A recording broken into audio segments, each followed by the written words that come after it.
explique. La loi sur la santé publique, décrétée en 2001, décembre 2001, suite aux problèmes qu'on a connus aux États-Unis le 11 septembre 2001, la loi décrète que le ministre, à son article 118, le gouvernement peut déclarer un état d'urgence sanitaire dans toute ou partie du territoire. Il peut déclarer un état d'urgence sanitaire et à l'article 123, au cours de l'état d'urgence sanitaire, malgré toute disposition contraire, c'est-à-dire le Code civil, le gouvernement ou le ministre, s'il a habilité, peut, sans délai et sans formalité, pour protéger la santé de la population, ordonner la vaccination obligatoire. Voici le problème. Donc, vous me dites, on est dans une situation où on anticipe le pire, un gouvernement pourrait arriver, mettre une loi là et faire en sorte de dire, vous durez, vous passez, puis on vous vaccine. Le ministre peut, Dr Bolduc, peut, dans les 48 heures, s'il y a urgence, le décréter lui-même. Seulement le docteur peut le faire. Et un juge de la Cour municipale peut forcer un citoyen à aller subir le vaccin. Alors, je trouve ça incroyable que le Code civil décrète que c'est un juge de la Cour supérieure qui peut obliger des soins quand ils sont requis. D'ailleurs, la jurisprudence en matière de soins requis, dans le Code civil, à l'article 16, on a décrété que ça comprenait les soins préventifs. Donc, la question est réglée. C'est pas juste les soins curatifs. Alors, la personne qui dit, ben, c'est pas un soin curatif, ça, c'est un soin préventif. On l'a inclus. Alors, déjà, les cours se sont enlignés sur le sujet et ont décrété que ça comprenait. Donc, on doit en déduire qu'ici, en Cour supérieure, étant donné que ça a déjà été décidé, la question ne se soulève plus. Mais ce que je trouve absolument... Qu'est-ce que vous voulez dire? Parlez-moi pas d'avocat. Là. Quand la question ne se soulève plus, ça veut dire que... Ben, c'est accepté d'emblée. D'emblée, on peut avoir quelqu'un, un homme peut dire, tout de suite vacciné. Un seul docteur dans la province de Québec peut obliger la province au complet d'être vaccinée. Et c'est la loi. Maintenant, un juge de la Cour municipale et de la Cour du Québec, mais j'en viens pas quand j'ai vu ça, Cour municipale. Ça, c'est le même gars de l'étiquette, là. Alors, remarquez bien, je ne veux pas dénigrer les juges. Non, pas du tout, c'est pas mon discours. C'est que d'une part, vous avez la Cour supérieure quand c'est les soins requis, et puis tout d'un coup, le gouvernement du Québec... C'est le même gars qui de l'étiquette. Que c'est la Cour municipale. Bon, maintenant, moi, ce que je dis publiquement, voici mon opinion, parce que je réfléchis... Allez-y, puis après ça, on va à la pause. Mon opinion. Si jamais le gouvernement décrète, ou le ministre ou le gouvernement décrète une telle état d'urgence, il va y avoir une réticence absolument jamais vue au Québec. Jamais vous aurez vu autant de désobéissance civile. Ça n'a même pas... on ne réalise pas à quel point il va y avoir obstruction à cette loi-là. Et ça, il faut y songer. Pour d'autres choses que des seules raisons médicales. Par principe. Écoutez, faites votre propre enquête. Vous avez un blog. Demandez à la population, voulez-vous un vaccin forcé par une multinationale qui a des intérêts financiers? Pour une grippe qui, à date, écoutez, ça circule partout sur le net. Il y a quelques centaines de morts dans le monde. Et il y a des 50 000 morts, 100 000 morts des grippes ordinaires. On ne comprend pas. Et c'est mur à mur, partout sur le net, vous voyez ça. Alors, la population n'est pas dupe. Si on impose un tel vaccin, il va y avoir révolte. Je veux dire, là, et tous les discours sont ouverts. On entend de part et d'autre. Vous parliez tout à l'heure de vastes conspirations. Mais je vous dis, mon opinion, c'est que, imaginez, un juge d'une cour municipale va obliger un individu de prendre un vaccin et sur 1 sur 40 000, il y a décès, admettons, et la personne qui est obligée d'aller prendre un vaccin forcé décède, ou son enfant décède. Imaginez l'impact, et puis les jurisprudences ont déterminé que le bien public l'emporte sur le bien de l'individu. Donc, s'il y a décès à l'occasion, puis ça, là, je vous dis pas ça en n'ayant pas fait de recherche, mes recherches sont faites. Allez sur le nvic.org aux États-Unis, c'est l'organisme le plus sérieux en matière d'analyse des vaccins et des effets secondaires. Il y a des dommages collatéraux du vaccin. Le professeur Lampron était invité à cette commission d'enquête. On va écouter ses propos. Nous poursuivons avec le député Denis Ligan pour les 10 minutes, 10 secondes qui suivent. Merci, M. le Président. On a un excellent mémoire. Merci. Excellente présentation. Première question. Est-ce qu'on a besoin d'une loi pour mettre fin à l'état d'urgence sanitaire? Non. Je vais répéter ma question. Oui. Est-ce qu'on a besoin d'un projet de loi ou d'une loi pour mettre fin à l'état d'urgence sanitaire que le gouvernement a mis en place depuis mars 2020? Non. Donc, pour vous, le fait d'avoir cette commission parlementaire, comment vous qualifiez, je ne veux pas vous faire dire des choses, comment vous qualifiez cette commission parlementaire et le fait qu'on s'assoie ici pour étudier ce projet de loi? Bien, ça revient un peu au commentaire que je faisais initialement. C'est-à-dire, à partir du moment où l'essentiel du projet de loi 28 ne vise pas à mettre fin à l'état d'urgence sanitaire, mais vise à mettre en place des pouvoirs qui vont demeurer en vigueur le temps de la transition. Excellent. Le mot-clé, c'est pouvoir. Donc, est-ce que c'est un gouvernement qui est assoiffé du pouvoir? Je ne sais pas s'il est assoiffé de pouvoir, mais assurément, il y a dans le projet de loi 28 le désir, et c'est même le seul objectif du projet de loi 28, de maintenir des pouvoirs. Oui, mais de l'autre côté, on vous a dit qu'ils ont besoin de ces pouvoirs pour continuer à gérer la pandémie. Oui. Que chacun qualifie à sa manière. Le virus circule encore. Parfois, on a tendance à dire que ça ressemble à un rhume. Parfois, on a tendance à dire que ça ressemble à autre chose. Un projet de loi sans reddition de comptes, sans rapport d'événement. Une loi transitoire sans reddition de comptes. Est-ce que c'est ça un état de droit? Bien, sur la reddition de comptes, et là, je vais profiter de votre question pour revenir sur ce que le ministre dit en clôture. Bien, c'est certain que le rapport d'événement, et c'est pour ça que moi, c'est sans doute plus clair que dans les 20 secondes qui me restaient pour en parler dans ma présentation, dans mon mémoire, je l'espère. Mais le rapport d'événement, l'article 129, là, on doit le contextualiser. Moi, je suis heureux d'entendre le ministre dire on va mettre plus que ce qui est exigé de 129. Mais à partir du moment où on débat en ce moment d'un projet de loi qui porte spécifiquement, non pas sur la fin de l'état d'urgence sanitaire, parce que vous le soulignez, on n'a pas besoin d'une loi pour ça, mais sur la COVID-19. Comment on va faire pour, à tout le moins jusqu'au 31 décembre 2022, gérer le virus qui est toujours avec nous? Et donc, la reddition de comptes... Mais selon cette logique, le virus va disparaître après le 31 décembre. C'est ça la loi. Le pouvoir, c'est ça encore une fois, vous êtes un homme de droit. Oui. Le pouvoir demandé par le gouvernement, c'est jusqu'au 31 décembre. Oui. Ce gouvernement a oublié que le 31 décembre dernier, ils ont envoyé une alerte Amber à tous les Québécois pour leur rappeler le couvre-feu.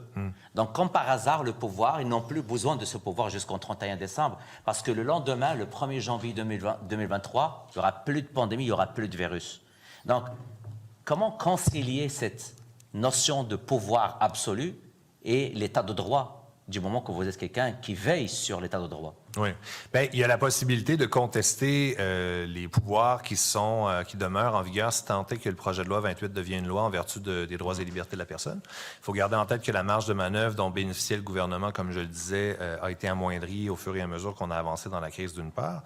Mais pour terminer mon idée sur la reddition de comptes, je pense que ce qui est important, c'est que on corrige la lacune dans le projet de loi 28, en fait, de 129. Qu'on ne fasse pas simplement se contenter collectivement d'un engagement et qu'on s'assure, considérant l'impact très grand pour le futur, en fait, et pour qu'on soit capable collectivement d'apprendre de nos erreurs, car erreur il y a sans doute eu, on libelle, en fait, la nature de la reddition de comptes qui va devoir avoir cours après, quand on sera sorti de la COVID-19. Mais vous avez raison, professeur Lampron. Et c'est très clair, vos propos. Le problème, c'est que je n'ai pas de rapport d'événement avec la loi utilisée depuis 2020. Aujourd'hui, le gouvernement, le Conseil des ministres, le ministre vient d'arriver d'un Conseil des ministres. Aujourd'hui, il y a un renouvellement de décret, encore une fois, pour prolonger l'état d'urgence sanitaire. Et on est rendu au 107e. Il n'y a pas de dépôt de rapport d'événement. C'est stipulé pourtant de la loi sur la santé publique. Au lieu de changer la loi sur la santé publique, il y a des élections au mois d'octobre. Qu'est-ce qu'on demande? Ils ont interprété, et corrigez-moi si je me trompe, ils ont interprété les deux articles au renouvellement hebdomadaire versus le renouvellement au mois, pour qu'ils nous demandent aujourd'hui un chèque pour continuer toutes les mesures avec les 5 arrêtés jusqu'au 31 décembre. Ben oui. Est-ce qu'on partage la même lecture? Ben, Écoutez, ma critique, elle vient... Moi, je pense que je partage la ligne que vous défendez sur le fait qu'il est important d'avoir une reddition de comptes. Je pense que, pour moi, l'article 129 est absolument insuffisant pour assurer le maintien de la confiance de la population envers nos institutions, parce qu'on a besoin de véritables post-mortem. Je pense qu'on a tous appris à la dure, et que ce faisant, les rôles des uns et des autres dans une crise de la nature de celle de la COVID-19, il y a eu quelques essais-erreurs, et donc c'est important qu'on soit capable de revenir pour déterminer quelles sont les interactions qui, au sens de la légitimité politique, doivent être prévues et encadrées par la loi entre le directeur de la santé publique, l'INSPQ, le premier ministre, le ministre de la Santé, etc., etc. Et pour ça, un rapport d'événement, en tout cas tel que libellé à 129, c'est absolument insuffisant. Ça, c'est très clair. Mais vous avez... Merci, professeur Lampron. Alex, qu'est-ce que tu en penses? Attends, t'es où? Ton son? En fait, je dirais comme lui, c'est très Pas mal intéressant. comme lui, hein? Ben oui, ça prend... On l'a pas eu encore, puis ça, j'espère je pense pas qu'on l'ait, j'espère toujours qu'on l'ait à un moment donné, mais je penserais pas parce que c'est pas à leur avantage de venir nous dire, finalement, hein, les chiffres sont pas au rendez-vous, là. Ouais, Qu'est-ce c'est qu'on ça. vous a montré, les graphiques, ça avait pas d'allure parce que finalement, en reddition, ça donne pas les mêmes résultats. Mais je trouve ça fantastique qu'un professeur d'université qui travaille dans la Constitution pense comme nous, finalement. On n'est pas si dans le champ que ça. Oui. J'aime ça aussi qu'il l'exprime. Il dit on l'a vécu, là. Puis, tu sais, c'est ça. Puis là, on l'a vu, ça l'a eu des portées. On l'a eu, ça a eu des conséquences. Donc maintenant, on se doit de faire des changements. Hein? Fait que, en fait, c'est un peu ça. Donc, ça, c'est pour la 7, c'est pour les contrats gré à gré. Puis après ça, comme je vous expliquais, là, pourquoi il y a eu le projet de loi 28, puis pourquoi il y a eu cette commission-là, parce que nous n'avions pas besoin d'une loi pour arrêter une crise sanitaire. Pas du tout. Merci, maître. Nous poursuivons avec le député Denis Ligan pour les 10 minutes, 10 secondes qui suivent. Merci, M. le Président. On a un excellent mémoire. Merci. Excellente présentation. Je ne sais pas si je dois revenir à des propos tenus où je n'étais pas là, Monsieur le Président.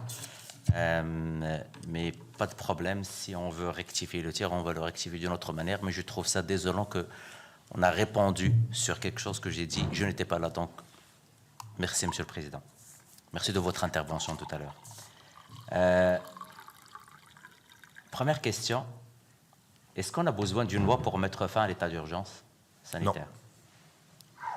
Je vais répéter ma question. Oui. Est-ce qu'on a besoin d'un projet de loi ou d'une loi pour mettre fin à l'état d'urgence sanitaire que le gouvernement a mis en place depuis mars 2020? Non. Donc, pour vous, le fait d'avoir cette commission parlementaire, comment vous qualifiez, je ne veux pas vous faire dire des choses, comment vous qualifiez cette commission parlementaire et le fait qu'on s'assoie ici pour étudier ce projet de loi? Bien, ça revient un peu au commentaire que je faisais initialement, c'est-à-dire à partir du moment où l'essentiel du projet de loi 28 ne vise pas à mettre fin à l'état d'urgence sanitaire, mais vise à mettre en place des pouvoirs qui vont demeurer en vigueur le temps de la transition. Excellent. Le mot-clé, c'est pouvoir. Donc, est-ce que c'est un gouvernement qui est assoiffé du pouvoir? Je ne sais pas s'il est assoiffé de pouvoir, mais assurément, il y a dans le projet de loi 28 le désir, et c'est même le seul objectif du projet de loi 28, de maintenir des pouvoirs. Oui, mais de l'autre côté, on vous a dit qu'ils ont besoin de ces pouvoirs pour continuer à gérer la pandémie. Oui. Que chacun qualifie à sa manière. Le virus circule encore. Parfois, on a tendance à dire que ça ressemble à un rhume. Parfois, on a tendance à dire que ça ressemble à autre chose. Un projet de loi sans reddition de comptes, sans rapport d'événement. Une loi transitoire sans reddition de comptes. Est-ce que c'est ça un état de droit? Bien, sur la reddition de comptes, et là, je vais profiter de votre question pour revenir sur ce que le ministre dit en clôture. C'est certain que le rapport d'événement, et c'est pour ça que moi, c'est sans doute plus clair que dans les 20 secondes qui me restaient pour en parler dans ma présentation, dans mon mémoire, je l'espère.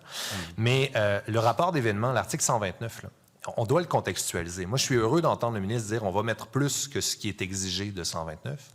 Mais à partir du moment où on débat en ce moment d'un projet de loi qui porte spécifiquement, non pas sur la fin de l'état d'urgence sanitaire, parce que vous le soulignez, on n'a pas besoin d'une loi pour ça, mais sur la COVID-19. Comment on va faire pour, à tout le moins jusqu'au 31 décembre 2022, gérer le virus qui est toujours avec nous?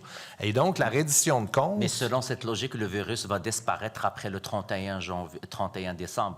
C'est ça la loi. Le pouvoir, c'est ça encore une fois, vous êtes un homme de droit. Oui. Le pouvoir demandé par le gouvernement, c'est jusqu'au 31 décembre. Oui. Ce gouvernement a oublié que le 31 décembre dernier, ils ont envoyé une alerte Amber à tous les Québécois pour leur rappeler le couvre-feu. Donc, comme par hasard, le pouvoir, ils n'ont plus besoin de ce pouvoir jusqu'au 31 décembre, parce que le lendemain, le 1er janvier 2023, il n'y aura plus de pandémie, il n'y aura plus de virus. Donc, comment concilier cette notion de pouvoir absolu et l'état de droit, du moment que vous êtes quelqu'un qui veille sur l'état de droit? Oui. Bien, il y a la possibilité de contester les pouvoirs qui demeurent en vigueur si tant est que le projet de loi 28 devient une loi en vertu des droits et libertés de la personne. Il faut garder en tête que la marge de manœuvre dont bénéficiait le gouvernement, comme je le disais, a été amoindrie au fur et à mesure qu'on a avancé dans la crise d'une part. Mais pour terminer mon idée sur la reddition de comptes, je pense que ce qui est important, c'est que on corrige la lacune dans le projet de loi 28, en fait, de 129. Qu'on ne fasse pas simplement se contenter collectivement d'un engagement et qu'on s'assure, considérant l'impact très grand pour le futur, en fait, et pour qu'on soit capable collectivement d'apprendre de nos erreurs, car erreur il y a sans doute eu, on libelle, en fait, la nature de la reddition de comptes qui va devoir avoir cours après, quand on sera sorti de la COVID-19. Mais vous avez raison, professeur Lomprand. Et c'est très clair, vos propos. Le problème, c'est que je n'ai pas de rapport d'événement avec la loi utilisée depuis 2020. Aujourd'hui, le gouvernement, le Conseil des ministres, le ministre vient d'arriver d'un Conseil des ministres. Aujourd'hui, il y a un renouvellement de décret, encore une fois, pour prolonger l'état d'urgence sanitaire. Et on est rendu au 107e. Il n'y a pas de dépôt de rapport d'événement. C'est stipulé pourtant de la loi sur la santé publique. Au lieu de changer la loi sur la santé publique, il y a des élections au mois d'octobre. Qu'est-ce qu'on demande?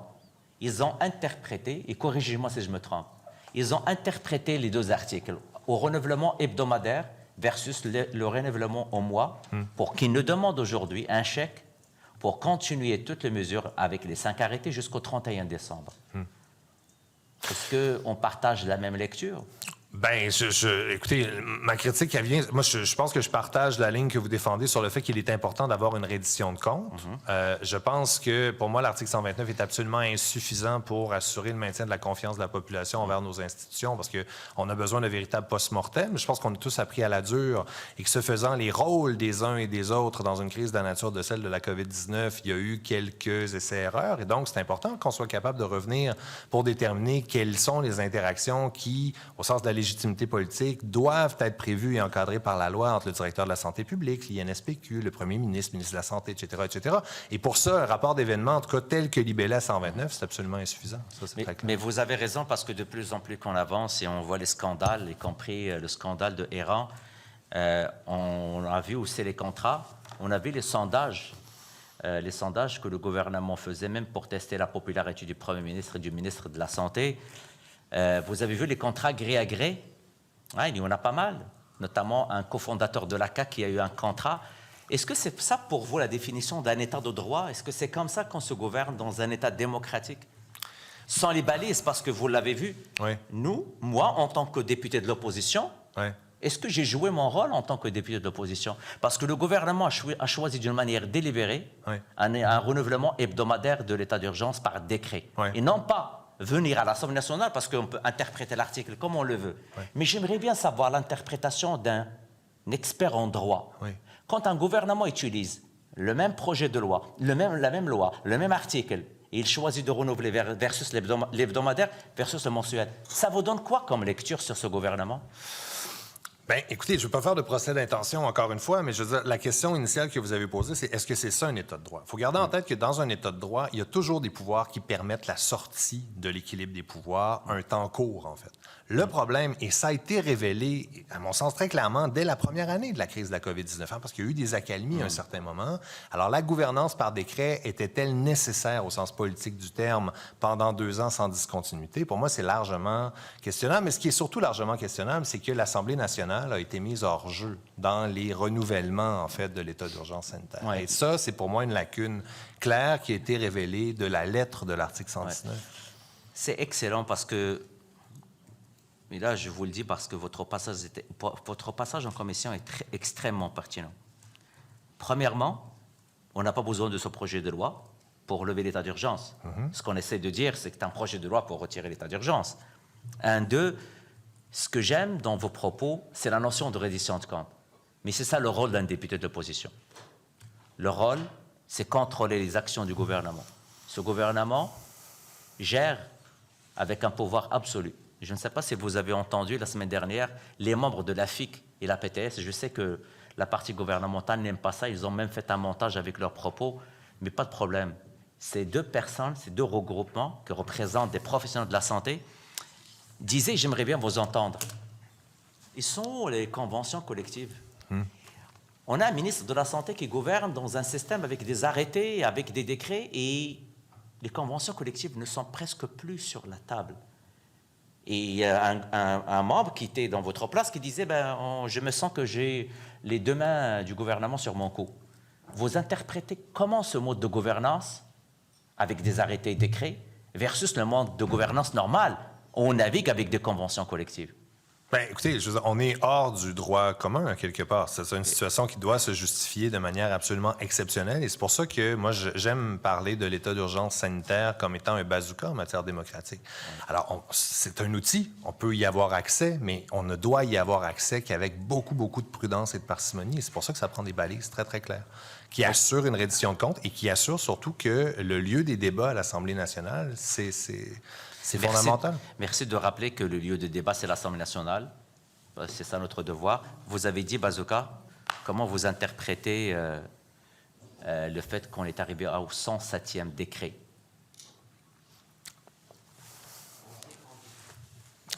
Écoutez... mais ça se voit, ça se voit. Votre expression est très claire. Est-ce qu'il y a un autre État fédéré au monde qui vit la même situation au Québec avec un gouvernement qui gouverne par décret et sondage depuis le début de la pandémie? Écoutez, je n'ai pas fait l'analyse comme telle, mais je pense ne pas me tromper en disant qu'au Canada, à tout le moins, nous sommes la seule province à avoir imposé un état d'urgence sans discontinuer depuis le début de... Merci. Le gouvernement caquiste confirme l'exception québécoise, même en gestion de la pandémie. Je vous laisse le mot de la fin. OK, merci. Merci, M. le Président. Merci, M. le député.